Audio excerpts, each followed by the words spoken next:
আমাদের এই মালয়েশিয়াতে কুরবানি দেয় এরকম শুধু মসজিদে। দেখেন এখানে গাড়ির মধ্যে কুরবানি দিবে এইখানে, তারপরে মাংস কী করবে নামাজের পর নিয়ে যাবে। তো এটা হলো মসজিদ, সুলতান আজিজ শাহ জামে মসজিদ, এখানকার রাজাদের মসজিদ আর কি।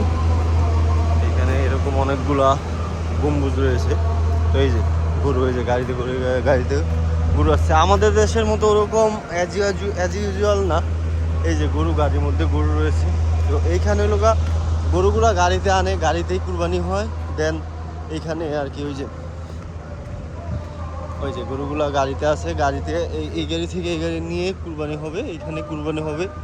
এইখান থেকে পরবর্তীতে আপনার কি বন্টন হবে আর কি। তো আমাদের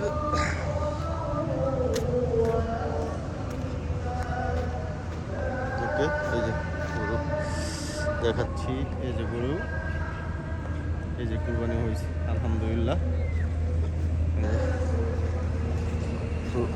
এই যে গরু, এখানে কিন্তু প্রচুর গরু, এখানে ভলান্টিয়ার আছে। এখানে মানে আপনি কুরবানি দিতে চাইলে যারা মালয়েশিয়ান যারা কুরবানি দেয় কয়েকজন মিলে বা করে তারা এখানে আসে, গরু নিয়ে আসে, আসার পর কুরবানি দেয়।